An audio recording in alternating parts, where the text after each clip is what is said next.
Our debate for today will discuss service delivery for transition-age youth and adults and the issue of empowerment versus care. In order to live fulfilling lives as contributing members of the community, individuals with disabilities have the right to seek meaningful employment, engage in opportunities for higher education, and live in safe, supportive environments that respect their autonomy. Unfortunately, many individuals with disabilities struggle in the transition to adult life as a result of the obstacles they face in the workplace, on college campuses, and in their living arrangements. Despite the value our society places on the pursuit of self-sufficiency and independence, individuals with disabilities are not afforded the same opportunities as those without disabilities in determining their post-high school choices and outcomes.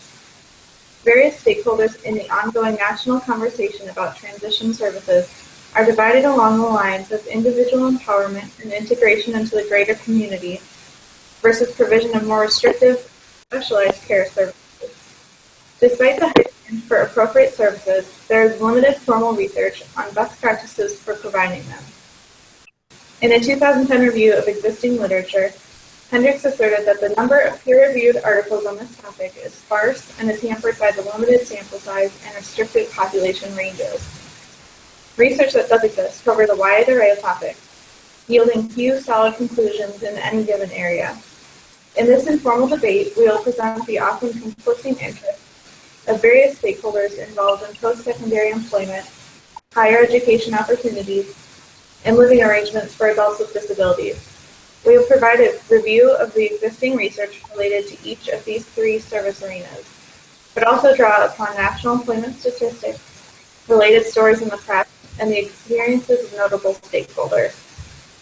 We hope to bring the needs of individuals with disabilities at the forefront of our discussion, while also acknowledging the very real concerns of potential employers, institutions of higher education, and families. With our debate, we hope to eliminate the complex concerns surrounding the issue of transition services and offer our suggestions for reconciling differences of opinion. Now we will all introduce ourselves. I am Hannah Duvall. I'm from Indianapolis, and I'll be introducing each of our three topics of employment, higher education, and post-secondary living arrangements. Hello, I'm Ariel King from Phoenix, Arizona, and I'll be summarizing the viewpoints of various stakeholders as our debate progresses. Hi, I'm Sam Favorite from Chicago, Illinois, and I will be sharing visuals related to the research and arguments presented throughout the debate. Hi, I'm Sebiti-Fahie, and I'm from Gaithersburg, Maryland. I will be sharing research on the arguments presented by various stakeholders on both sides of each topic. Hello, I'm Mindy Gaffney from Anderson, Indiana. We'll assist Haifa with presenting research and also field questions at the end of the debate. Now on to Hannah, who will introduce our first topic on the perspectives of employers versus vocational support providers and employees. All right, so employment, though it's beneficial as a means to support independent living and personal development post-high school, presents unique challenges and risks for individuals with disabilities. Employers may argue that hiring individuals with disabilities presents more of a challenge than a benefit to their business or organization. As a result, employment statistics for individuals with disabilities often reflect high rates of unemployment or underemployment. However, vocational support providers and employees argue that adequate training and environmental modifications reduce workplace challenges. Ariel will now briefly summarize the employer perspective on employment of individuals with disabilities. As Hannah explained, employers may argue that individuals with disabilities often lack the skills necessary to succeed in the interview process, work productively, and self-regulate during difficult situations without displaying problem behaviors. As a result, employers may raise concerns that individuals with disabilities are ill-prepared to take on autonomous roles within their organization. Employers in the general community typically have limited opportunities to interact with individuals with disabilities and inadequate training on how to appropriately support them as employees. I'll now hand off to Haifa, who will share some research on the difficulties that employers face. The first argument employers may make against hiring individuals with disabilities that doing so is difficult and places an undue burden on the company. Hendricks 2010 provided a review of evidence-based research related to employees. The review concluded that there are a wide range of obstacles to successful employment for individuals with ASD. Most relate to performance-based deficits that many employers might argue prevent them from hiring or retaining individuals with disabilities on their staff. Samantha will now share a chart summarizing these performance-based deficits. In this chart, the concerns that employers may have in regards to hiring individuals with disabilities are clearly represented. Employers that are considering hiring a person with a disability may consider the potential employee's interactional difficulties, productivity, problem behaviors, and the attitudes of others. Some examples of these deficits, as you can see, are underdeveloped professional skills, attention deficits, dual diagnoses, and inadequately trained support staff. The barriers listed are a small sample of why employers may be hesitant to hire individuals with disabilities or why care providers and families might advocate for care over autonomy. Again, I'm Mindy. I'll be sharing some research on difficulties that even employers who are open to the idea of hiring individuals with disabilities face. As is, the number of organizations with the expertise and willingness to hire, train, and retain individuals with disabilities is limited. In 2015, the Federal Partners of Transition Work Group called attention to the fact that in 2005, 57% out of high school students with disabilities were employed compared to 66% of students in the general population.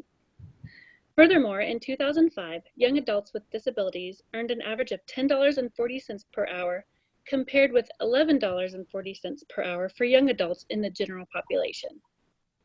The obvious disparity in access to employment opportunities and assurance of fair wages can lead one to believe that many employers are openly against hiring individuals with disabilities. However, this is not necessarily the case. According to Autism Speaks Family Services and Employment Think Tank 2012, employers often do not know how to redesign the workplace to support employees with autism. Unlike the trained professionals who support individuals with disabilities throughout their education, members of the general community have little knowledge of the types of accommodations and supports they could offer potential employees. As a result, even employers who would like to hire individuals with disabilities may struggle to follow. This challenge is especially relevant to the discussion of employment for specifically individuals with autism spectrum disorders. Although some level of expertise is necessary to support any individual with a disability, the expertise required to support an individual with autism is even higher than the required to support individuals with other learning disabilities and physical disabilities. In 2011, Taylor and Seltzer found that there were low rates of employment amongst young adults with ASD who had recently finished high school. They also found that those who were employed had meaningless jobs such as replacing dirty glasses with clean ones. In 2012, the Institute of Community Inclusion located that the majority of adults with autism are unemployed or underemployed. Furthermore, according to a 2015 report published by A.J. Drexel Autism Institute and summarized by National Public Radio Health News, 20-somethings with autism were less likely to be employed than their peers with other disabilities, with 58% employed. In comparison, 74% of young people with intellectual disabilities, 95% with learning disabilities, and 91% with a speech impairment or emotional disturbance were employed in their early 20s. Clearly, the difficulty of employing individuals with autism surpasses even that of employing individuals with other disabilities. Samantha will now reiterate the point and other concerns of employers with several visuals. All right. This first visual comes from the National Longitudinal Transition Study. Here we can see a bar graph that illustrates the percentage of individuals with autism who never work or continue with their education after graduating high school. As we can see, a startling 66% of individuals with autism do not continue their education or work within 2 years of graduating high school. Increases by approximately 20% as the age of these individuals increases, This number indicates that employment and post-secondary options need to be addressed while individuals are still in high school. All right, and here's the second figure. I apologize if it's a little difficult to see, but I'll go over it. What we're looking at here is a figure that illustrates many different statistics about individuals with autism. Right now, we will focus on the employment. 58% of these individuals have paying jobs, while a mere 32% of people have a job soon after graduating from high school, excuse me. This figure complements the last visual, which indicates that more support is needed for individuals to be employed within a few years of graduating. Now that we've outlined the perspectives of employers, Ariel will summarize the concerns of potential employees themselves and the vocational support providers who assist them in the workplace. Despite the many concerns of employers, support providers often serve as important advocates for individuals with disabilities. Support providers argue that individuals with disabilities have the potential to become valuable employees as long as employers receive adequate training and employees receive adequate long-term support. Furthermore, both employers and employees can benefit from environmental modifications that can increase the productivity of their workers and decrease problem behaviors. HIFA will present research on appropriate vocational supports. First, in a perfect system, vocational support should serve all individuals with disabilities by helping them to select the right jobs, seek out training, and access long-term on-the-job coaching opportunities. Hendricks 2010 argued in support of increased employment opportunities for individuals with ASD, proposing programs for long-term support and oversight during employment. Helping these individuals to obtain an appropriate job placement requires vocational support programs to consider their strengths, weaknesses, and specific interests. Hendricks 2010 proposes that with the help of these programs, individuals with ASD will be able to maintain long-term employment. Autism Speaks Employment Think Tank 2012 agreed with this assertion, but also stressed the need for vocational supports to be faded over time. The think tank argued that long-term help may be beneficial, but people with autism should receive direct instruction on how to manage and monitor their own behavior in order to avoid relying too heavily on job coaches in the long term. In order for individuals with disabilities to achieve the goal of self-management in workplace, they should begin receiving vocational training as early as high school. High school transition plans need to include opportunities for learning the skills required to find and keep a job. Shaw, Women, and McDonough 2012 assert that individuals with ASD should work while attending school because that can increase their chances of employment when they are adults. Therefore, high schools should provide internships to individuals with ASD. Even with vocational training, workplace accommodations still may be necessary to allow individuals with disabilities to succeed. Taylor and Seltzer, 2012, argued that developmental disability services should focus on accommodating the needs of individuals with ASD without ID. Such services will allow these individuals to achieve high levels of autonomy and develop careers that are maintainable. Example workplace modifications include, but are not limited to, maps of important workplace locations, visual schedules, timers, written instructions, and checklists. Ultimately, individuals with disabilities have the potential to become valuable contributing employees. Speaking specifically to the potential of individuals with autism in a summary of the 2012 Autism Speaks Employment Think Tank, the organization aspired to shine a spotlight on the unique abilities, strength, and untapped resources of people with autism to potential employers, and inspire business leaders and our stakeholders to make this issue a personal priority as well as a national focus. Sam has a visual to share on vocational rehabilitation services. All right, thank you. This figure provides some information on vocational rehabilitation or VR services. Again, I understand there's a lot of text here, so it may be difficult to see, but I will go over it thoroughly. VR is a government-funded program that is essential in providing employment and training services for transitioning individuals with disabilities. Explains the who, when, and whys of VR, as well as showing how it is implemented. VR services are a result of the Rehabilitation Act, which indicates that individuals with significant mental or physical impairment are eligible to receive VR services to prepare them for finding and maintaining employment. The specifics of VR services are established by the state, such as at what age VR services can begin. Services, the individual with a disability or the legal guardian must apply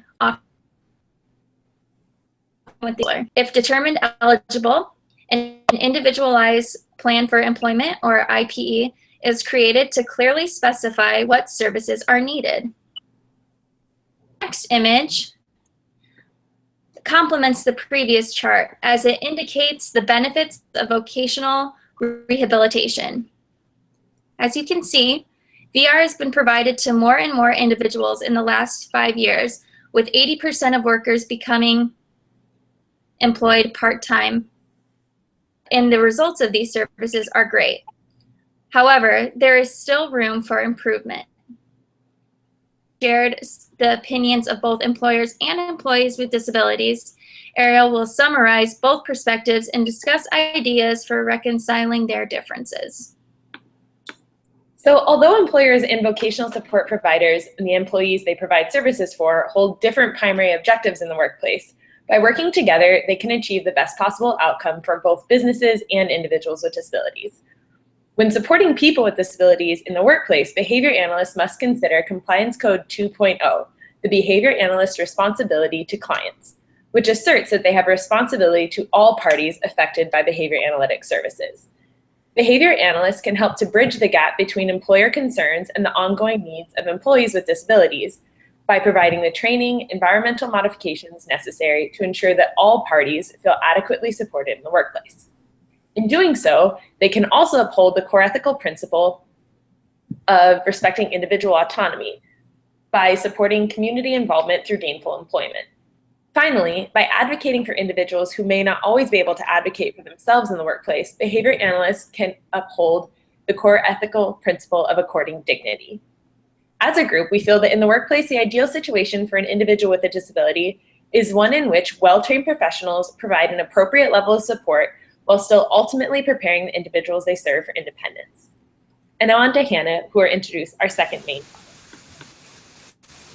We will now discuss the perspectives of institutions of higher education and those of students with disabilities seeking a college education after high school. Like all recent graduates, many students with disabilities look forward to college as a time during which they can gain autonomy and enjoy new experiences. Unfortunately, post-secondary education can be very difficult for someone with a disability. Higher education requires independence, self-help skills, and flexibility. Laws governing the responsibilities of post-secondary institutions to accommodate for students with disabilities are far less strict than those governing elementary and secondary schools. As a result, many students taking this important step towards individual autonomy encounter significant barriers to success.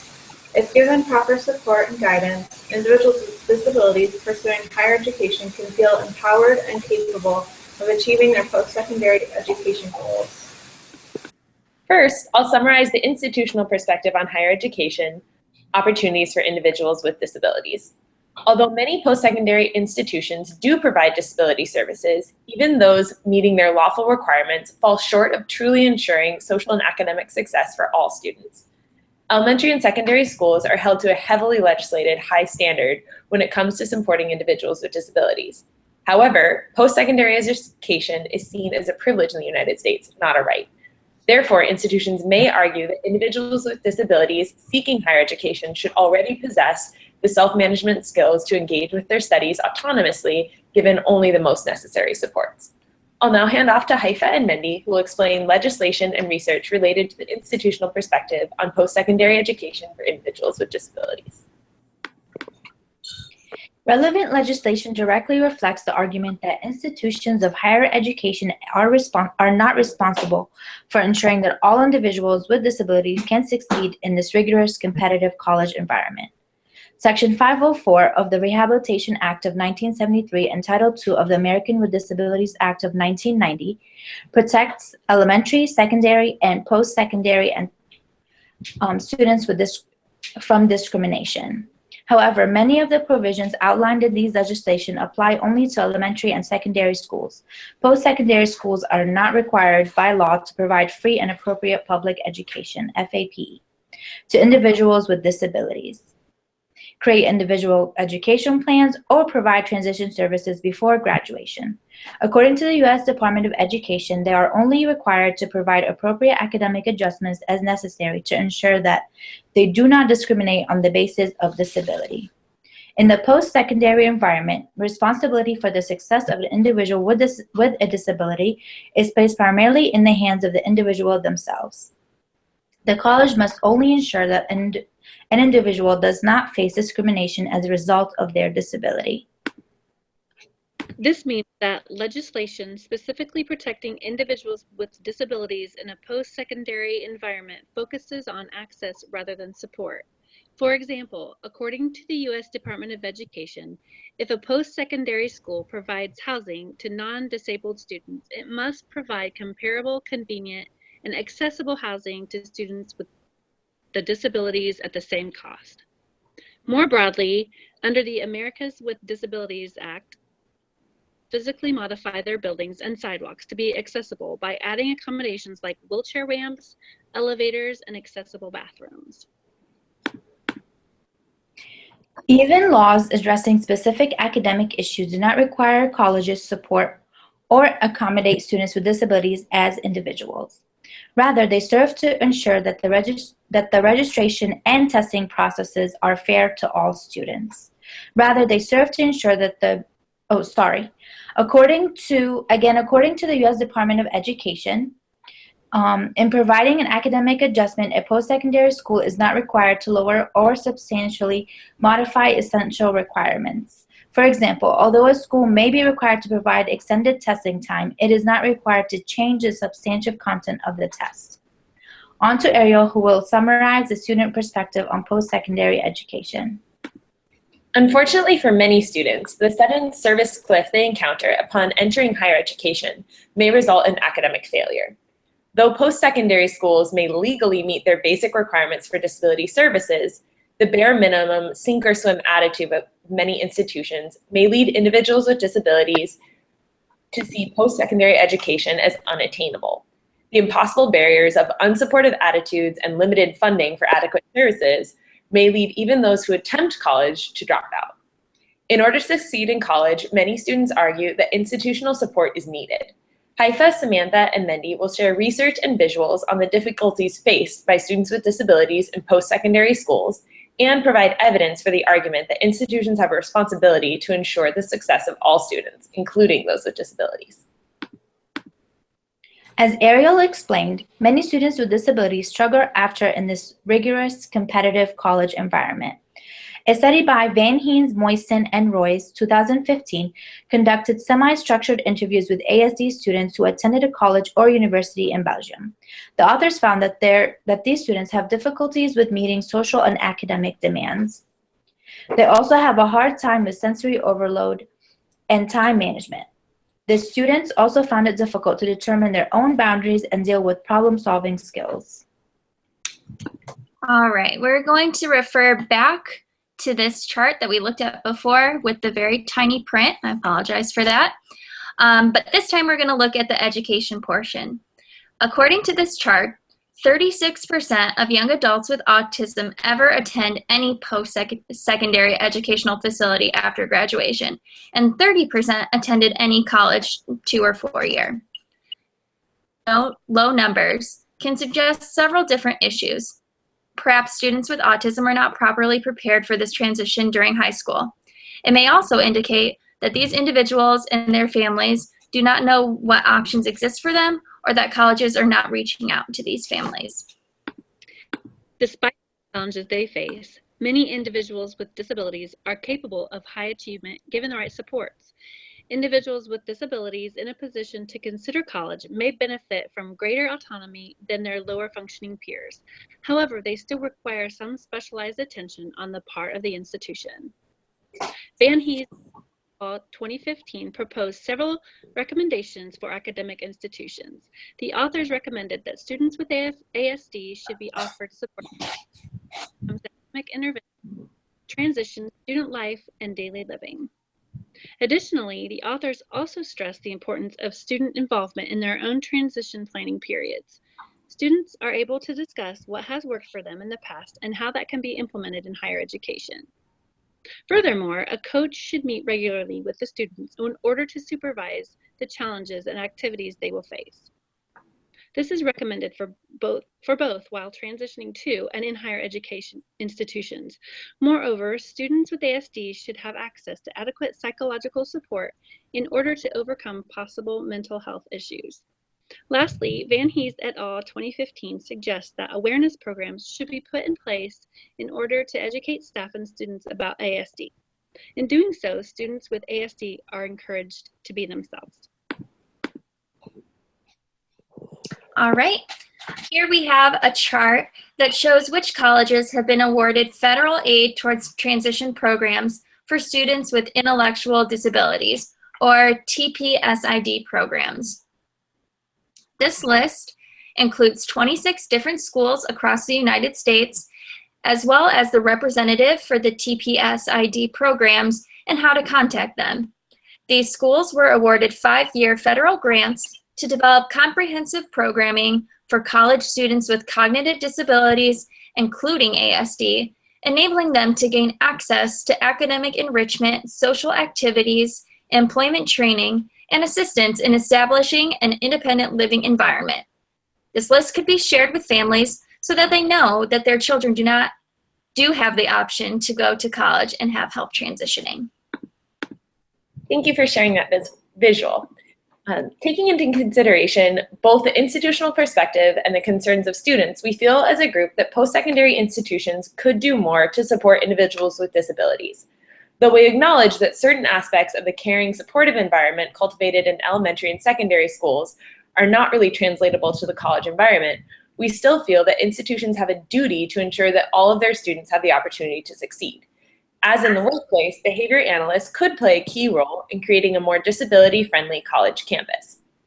Acting in accordance with Compliance Code 2.03b, behavior analysts could support individual students in college by cooperating with other professionals in a manner that is consistent with the philosophical assumptions of behavior analysis, in order to effectively and appropriately serve their clients. On a more systemic level, behavior analysts could also strive to act in accordance with Code 6.02, making information about behavior analytical ideas available through presentations, discussions, and other media offered on college campuses. Finally, behavior analysts working alongside admissions teams, college professors, and institutional support staff might serve as a positive influence by purposefully centering conversations around the core ethical principle of benefiting others. By advocating for a student-centered mindset, behavior analysts may be able to shift the sink-or-swim attitudes of many institutions and also help to ensure adequate funding for necessary programs to ensure individual success. I would now like to introduce our final discussion of this debate, which centers on the difficult question of post-school living arrangements for individuals with disabilities. This important and inevitable decision can be a source of stress for individuals with disabilities and their families. The options for these individuals is limited based on their overall need. Based on the census information in the article by Inquist, Johnson & Johnson 2012, there are roughly 7 million individuals with intellectual and developmental disabilities living in the United States. Yet only 25% of these individuals actually receive services through publicly funded programs. Living situations for people with ASD and other disabilities can range from living at home, living in a group home, or living independently. Regardless of the level of care an individual receives, each of these living situations presents its own challenges. Living at home can especially become an issue because of the financial and emotional strain it places on the family. I'll start this topic by summarizing the concerns of care providers. Although it is easy to place blame on care providers for failing to provide the necessary services to families, it is important to remember that these providers must operate within the constraints of a limited system. Care providers must contend with high rates of staff turnover, funding shortfalls, waiting lists, and subjective assessments of standards of care, all of which dictate how they provide services, as well as their ability to provide quality care for those with intellectual and developmental disabilities. Before discussing the shortfalls of the post-school care system in further detail, it is important to recognize the improvements that have been made to the system since the mid-20th century. During the years before World War I, institutionalization was the only option for those who needed placement outside the home environment. The American with Disabilities Act of 1990 paved the way for community living, creating more options for these individuals and their families. Group homes, adult foster care, supported living services, as well as community protection programs are just a few of the many options and services that are now provided in lieu of institutionalization. These services focus on person-centered planning and strive to promote the greatest independence with the least restrictive means. However, according to Inquist et al. 2012, one of the biggest challenges to these placement alternatives is the ability to find, train, and keep direct care staff. The wages of direct care staff are low. Many direct support professionals are seen as glorified housekeepers or babysitters, which makes it very difficult to recruit individuals who are willing to stay for an extended time in the field. In addition, there's a lack of trained medical and behavior professionals available to deal with the needs of these individuals and the challenging behaviors some will display. Other barriers include the local community objection,